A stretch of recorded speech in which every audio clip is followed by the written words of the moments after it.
أعوذ بالله من الشيطان الرجيم بسم الله الرحمن الرحيم اللهم صل وسلم على سيدنا محمد في الأولين وصل وسلم على سيدنا محمد في الآخرين وصل وسلم على سيدنا محمد في الملأ الأعلى إلى يوم الدين رب اشرح لي صدري ويسر لي أمري واحلل عقدة من لساني يفقه قولي أما بعد mes chers frères et mes chères sœurs Assalamu alaikum wa rahmatullahi ta'ala wa barakatuh. Bienvenue à tous et à toutes pour ces petits moments de rappel, ces petits moments spirituels durant notre mois sacré, notre mois de Ramadan. Alhamdulillah, on remercie toujours notre Seigneur de nous accorder ses faveurs et parmi ces faveurs, il y a ces moments où on se souvient de lui pour garder la foi, pour maintenir la foi et rester sur le chemin de la crainte. Allah Azza wa Jal nous dit في سورة البقرة pour que vous parveniez à la crainte, c'est-à-dire que le jeûne a un objectif, celui d'arriver au sommet de la crainte. On recharge nos batteries pendant Ramadan, on s'auto-analyse, on renforce aussi notre énergie pendant ce mois de lumière, ce mois qu'Allah Azza wa Jal a choisi parmi tous les autres mois et il en a fait un mois béni. Qu'Allah nous accorde sa bénédiction, qu'Allah nous accorde sa force, qu'Allah nous accorde sa compagnie. Amin ya Rabbal Alamin. Aujourd'hui, on arrive à la 14e partie de ce chapitre pour que vous parveniez à la crainte. Et on va voir une station très très importante dans le chemin de la crainte, c'est le fait de protéger sa foi, d'avoir le souci de sa foi, c'est-à-dire se remettre en question et s'auto-analyser régulièrement. Est-ce que, c'est la question qui se pose, est-ce qu'on peut perdre la foi? Est-ce que la foi est fragile? Est-ce que la foi est acquise? Eh bien non, elle n'est pas acquise, elle reste fragile. Il faut en prendre soin. D'ailleurs, le prophète alayhi salatu wassalam, nous met en garde et il nous prévient en nous donnant ce conseil. La foi s'use comme le vêtement qui s'use. Et il nous dit, alors demandez à Allah de rafraîchir votre foi dans vos cœurs. Le prophète alayhi salatu wassalam est très clair. Le vêtement au début, quand on l'achète, il est beau, on a envie de le porter.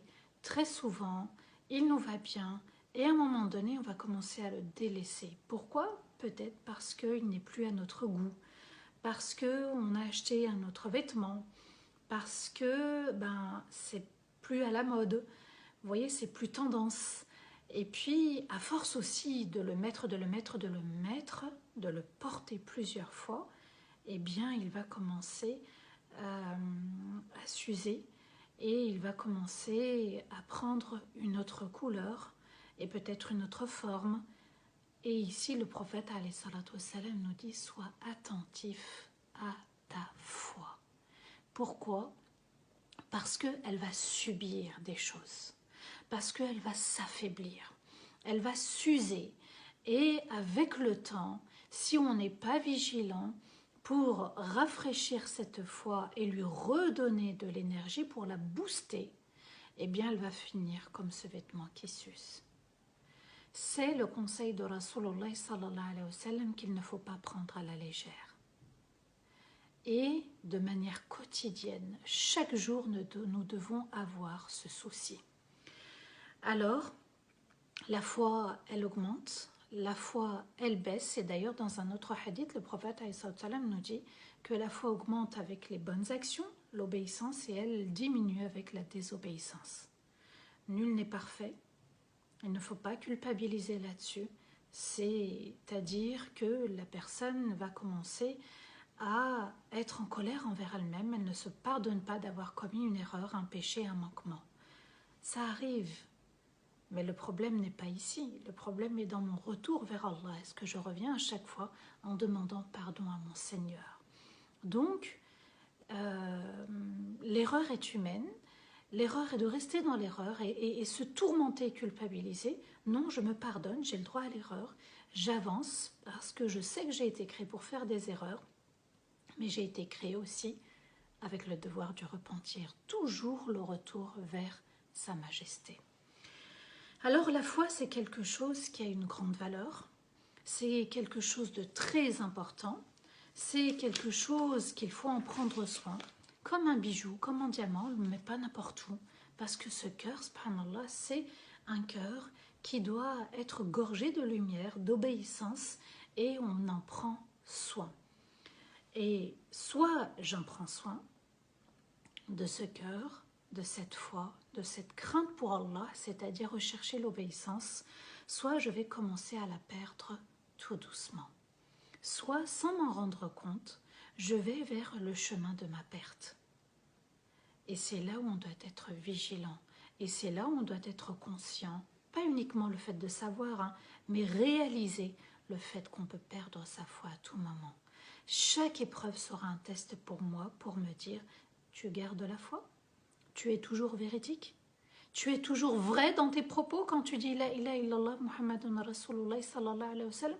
Chaque situation, chaque épreuve, avec chaque personne, est-ce que je garde la foi? Et est-ce que je cherche toujours à satisfaire mon Seigneur? Allah Azza wa Jalla nous dit dans Surat Al-Hadid, le verset 14, بعد أعوذ بالله من الشيطان الرجيم بسم الله الرحمن الرحيم ينادونهم ألم نكن معكم قالوا بلى ولكنكم فتنتم أنفسكم وتربصتم وارتبتم وغرتكم الأماني حتى جاء أمر الله وغركم بالله الغرور. Le jour du jugement, ils les appelleront et ils leur diront, on n'était pas avec vous? Si, vous étiez avec nous.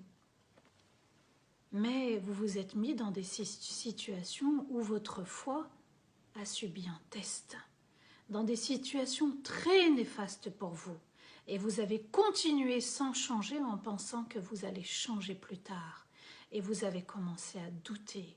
Et vos espoirs vous ont noyé jusqu'à ce que l'ordre d'Allah, c'est-à-dire la mort, ait été décrété.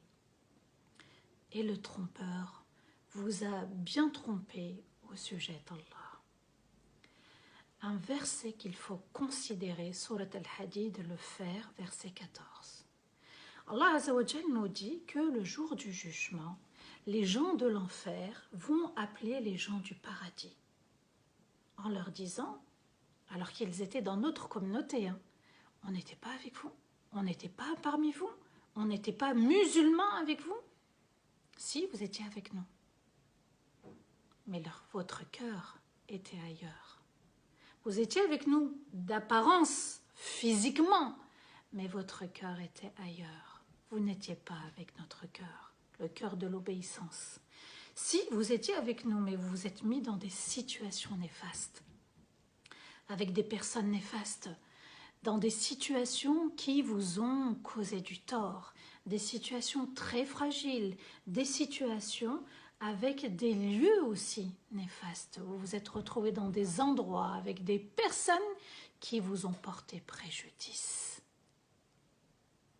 Vous voyez, la bonne fréquentation, le bon lieu, la bonne compagnie, c'est très important. Parce que le jour du jugement, on va la rechercher, la bonne compagnie. Mais ça sera vraiment trop tard. Et vous avez continué en pensant, vous avez continué en fait en pensant que vous allez plus tard changer. Vous vous êtes reposé sur vous-même. Vous vous êtes dit, bon, je sais que je fais une erreur, je sais que je suis dans le péché, mais plus tard je vais me repentir. Le fait de reporter, le fait de penser que c'est grâce à nous qu'on va changer, qu'on va avancer, qu'on va évoluer, qu'on va s'en sortir de notre péché. Attention, rester dans la crainte n'est pas acquis. Dans la crainte et dans l'obéissance, ça n'est pas acquis. Ça demande des efforts, ça demande de la vigilance, ça demande de la maîtrise de soi, ça demande de la confiance en Allah pour avoir confiance en soi. Sans mon Seigneur, je quitte tout doucement le chemin de la crainte. Allah Azza wa Jal nous dit, et vous avez continué en pensant que vous allez changer. Oui, c'est vrai, je suis dans l'erreur, mais voilà, plus tard je vais revenir. Non. Allah nous dit, et on est resté dans l'erreur. L'erreur est de rester dans l'erreur.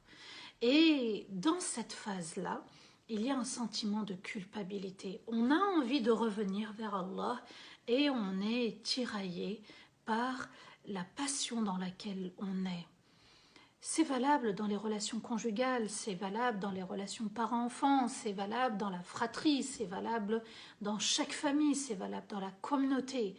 Je dois vérifier mon intention, je dois vérifier mon comportement, je dois vérifier si je suis toujours dans le chemin de la crainte d'Allah. Et vous avez commencé à douter. Et là, vous avez commencé à baisser la garde. Pourquoi? Parce que vous êtes reposé sur vous-même. Vous avez baissé la garde en pensant que vous allez y arriver plus tard. Et Allah Azza wa Jal nous explique comment on fonctionne. Et c'est comme ça qu'on va commencer à douter dans la foi. C'est comme ça que certains vont se perdre en chemin. C'est comme ça que certains vont peut-être, sans aucun jugement, vont retirer le voile, vont arrêter la salate, ne vont plus jeûner. C'est comme ça qu'il y en a qui ne vont plus bien se comporter envers leur époux, leur conjoint, leur épouse. Et il y en a qui vont se retirer du chemin de l'obéissance. C'est comme ça que tout doucement, on se rapproche du péché. C'est ce qu'Allah Azza wa Jal nous dit. Et vos espoirs vous ont noyé, c'est-à-dire que vous avez espéré changer, vous avez espéré en vous-même sans espérer en l'aide d'Allah.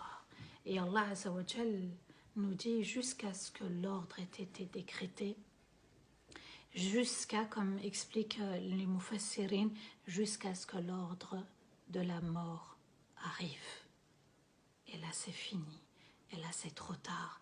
Et là, ça va être le jour des regrets. Yawmul Qiyamah, Yawmun Nadama. Le jour du jugement, c'est le jour des regrets. Et Allah nous met en garde par la suite contre Shaitan et nous dit « Et le trompeur vous a bien trompé au sujet d'Allah. » Le trompeur ici, les Mufassirin expliquent, c'est Shaitan, Iblis. Il vous a trompé, il vous a fait espérer, il vous a insufflé. Oui, mais c'est rien. Demain, tu reviendras. Tu as encore le temps. Plus tard, tu mettras le hijab. Plus tard, tu feras salat. Le fameux mot procrastiner. Et là, on remet à plus tard. Fais aujourd'hui, vis ta foi aujourd'hui, à l'instant T, au moment même, parce que l'ordre d'Allah peut tomber à tout moment. Allah Azza wa Jal nous met en garde contre notre âme qui peut basculer vers la désobéissance. Et ensuite, à la fin, il nous met en garde contre Shaitan. On ne peut pas accuser Shaitan à tort en mettant tous les torts sur lui. Il est là juste pour conseiller. Ce sont des conseils à prendre ou à laisser. Allah Azza wa Jal nous dit, il vous tournait autour. Il était là, il voulait te faire tomber, il voulait te faire douter.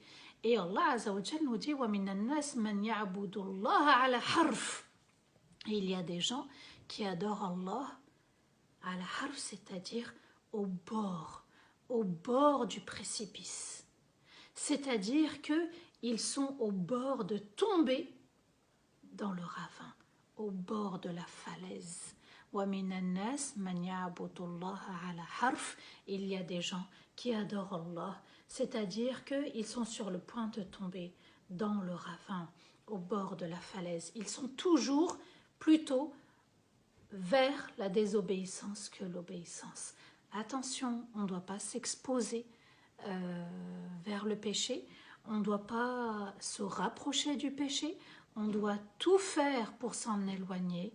Et l'histoire de Adam et Hawa est toujours un rappel pour nous. Puisqu'Allah Azza wa Jal leur a dit, ne vous approchez pas, pardon. وَلَا تَقْرَبَا هَذِهِ الشَّجَرَةِ.